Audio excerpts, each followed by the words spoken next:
munaasabad shahaadooyin loogu guddoonsiinayay in ka badan 40 suxufi ayaa maanta lagu qabtay hotelka Rays ee magaalada Boorama. Munaasabada waxaa ka soo qayb galay salaadiin, aqoon-yahano, wasaaradda warfaafinta iyo ururada wadaniga. Ardayda suxufiyiinta ayaa waxa ay baranayeen muddo 15 cisho qeybka warka sida loo qaado waraysiyada, anshaxa saxaafadda ama tababarkan waxaa iska kaashaday xarunta cilmi baadhista iyo warbaahinta Al-Shaahid iyo ururka wadaniga SAYS. ugu horeyntii waxaa halkaasi ka hadlay gudoomiyaha ururka SAYS Cabdikariin Xuseen Caateeye. waxaa kale oo halkaasi ka hadlay ahna gudoomiye ku-xigeenka gobolka Awdal Cabdi Nuur Sugaal, gudoomiyaha Asada Awdal iyo Sanad Xasan Cali Cusmaan, xildhibaan Abi Bakar, macalinka Zakariya Hussein, sidoo kale Xasan Cali iyo Sultaan Abi Bakar cilmi boor.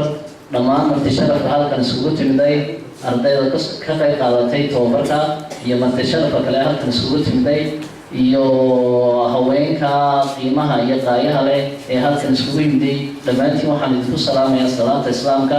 assalaamu calaykum waraxmatullaahi wabarakaatuh. waxaa kale oo halkaasi ka hadlay Xasan Ciise Raage oo ku hadlayay afka xarunta cilmi baadhista iyo warfaafinta Al-Shaahid.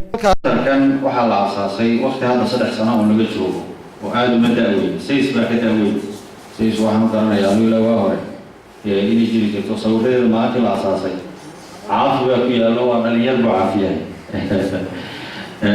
marka laakiin waxaad moodaa inay dadaal fara badan maamulka Al-Shaahid ay sameeyeen daraadeed inay meelo fara badan arrimo noocan oo kala si ka hadla waxaa kale oo kamid ahaa siyaasi Axmed Muumin Saad. waxyaabo hoosadada in soo qoraan oo ah in la kala qaybiyo dadkii reer Awdal ahay walaalahay wada deganaa ee isku hadafka ahaa ee isku siyaasadda ahaa ee isku deegaanka ahaa in lagu kala qaybiyo saxafiyiinta qolada dibadda ee waliba qurbi joogga.